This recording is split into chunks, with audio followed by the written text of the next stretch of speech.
एक जाट किसान रहते थे। वो अपने खेत में हल चला रहे थे, खेती कर रहे थे। तभी उनका हल एक शिलाखंड से टकराया। उन्होंने समझा कोई पत्थर होगा, जान नहीं पाए। उस शिलाखंड को लेकर के किनारे पर रख दिया, अपना काम करने लगे। लेकिन जैसे उस शिलाखंड को उठा करके किनारे पर रखा, उस जाट किसान को उदरशूल हो गया, पेट में बड़ी भारी पीड़ा होने लगी।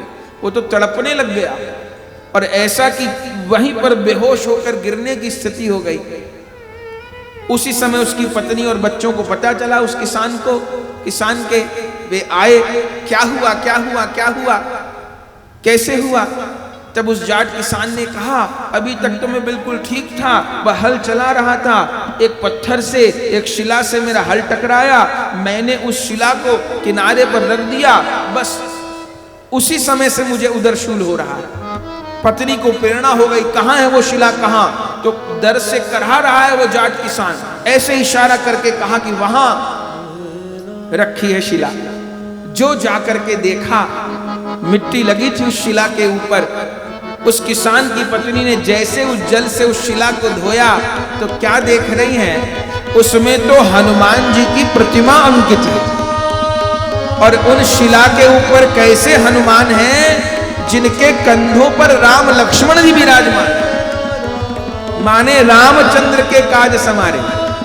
तो किसान की पत्नी ने जब उस शिला को धोया है, अरे ये तो हनुमान जी का विग्रह है, कंधे पर राम लक्ष्मण जी, मुझे लगता इन्हीं का अपमान हुआ होगा, इसलिए ऐसा होगा। तब उस गरीब किसान की पत्नी ने उस शिला को उठाया और जो भी उसके पास साधन था, एक वस्त्र बिछा करके एक शमी के वृक्ष के नीचे बिठा दिया और हाथ जोड़ लिए, जो वो कर सकती थी, फूल चढ़ा दिए, हाथ जोड़ लिए। बोले, हे देवता, मैं आपको पहचान तो नहीं पा रही, पर मुझको लग रहा है मेरे पति को इसलिए कष्ट हुआ है, आप क्षमा कर दो। जैसे उन शिला को पेड़ के नीचे विराजमान किया, क्षमा याचना की, ऐसे उसका जो तड़पता पति था ठीक हो गया। और उसी समय हनुमान जी ने उस जाट किसान को आज्ञा की, मुझको सालासर ले जाओ, मैं वहां विराजमान होऊंगा। मैं मोहनदास जी के लिए यहां प्रकट हुआ हूं, क्योंकि वो यहां से श्री विग्रह मंगाना चाहते हैं भक्त से। मेरे भक्त की जैसी भावना होती है, मैं उसकी वैसी भावना को पूर्ण करता हूं। तो इधर जाट किसान को भगवान आज्ञा किए हनुमान जी, इधर मोहनदास जी को भी प्रेरणा किए कि हनुमान जी जिस रूप में मिलेंगे वो आसोटा में प्रकट हो गए हैं। मोहनदास जी सोच रहे कैसे भगवान आएंगे। इधर जाट किसान को प्रेरणा हुई, उसको यह भी नहीं पता कि सालासर कहां है, और सालासर कोई छोटा क्षेत्र तो है नहीं, हनुमान जी कहां जाके बैठेंगे।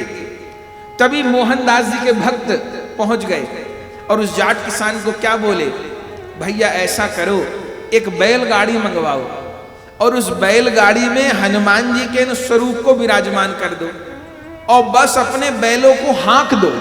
माने बैलगाड़ी में विराजमान करो, लेकिन कोई सारथी नहीं रहेगा बैलगाड़ी चलाने वाला।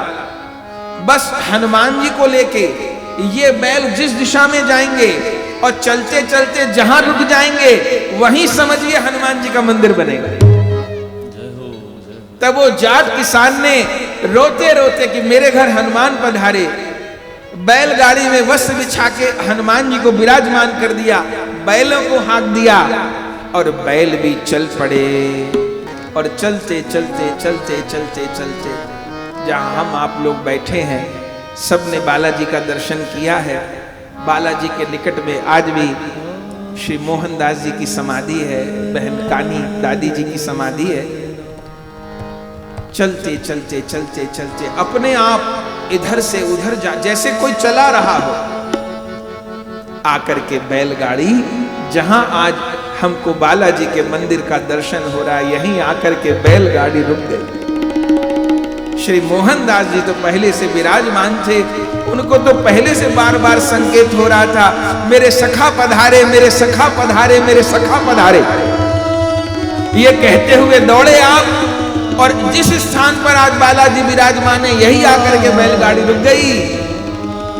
और श्री मोहनदास जी ने हनुमान जी को जैसे उठाया, दर्शन किया, दर्शन करते ही कृतार्थ हो गए, प्रेम में विभोर हो गए। बहन कान्ही दादी को बुलाया, भोग लगाओ, मेरे सखा भूखे हैं। जाकर के चूरमा बना के लाई हैं, हनुमान जी को चूरमा भोग लगाया है।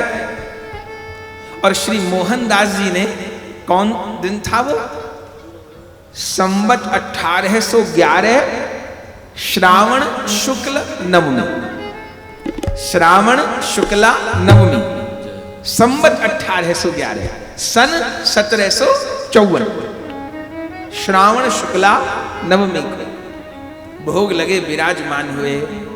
लेकिन जब नेत्र भर के रूप का दर्शन किया ना, तो मोहनदास जी को विशेष प्रसन्नता नहीं है। क्यों? अभी सुना कि उनका तो सखा भाव है, और हनुमान जी का वो रूप अलग है, उसमें तो रामचंद्र के काज समारे, राम जी का भी दुख दूर करने वाले हैं। तो पहले रूप कैसा था? पहले रूप था कंधों पर श्री राम लक्ष्मण जी विराजमान हैं, लेकिन मन में जैसा मोहनदास जी संकल्प किए कि मुझे तो मेरे इष्ट तो सखा हनुमान है, इस रूप में भगवान कैसे, हनुमान जी कैसे प्रकट हो गए। अभी भोग आरती हो ही रही थी, पर्दा लगा था, सेवा हो रही थी, और अब की बार जब अभिषेक आदि करके विराजमान किया बंधुओं, तो पहले तो हनुमान जी के कंधे पर राम लक्ष्मण जी का दर्शन हो रहा था, वही हनुमान जी जिस रूप में हम बालाजी का दर्शन कर रहे हैं, इस रूप में परिवर्तित,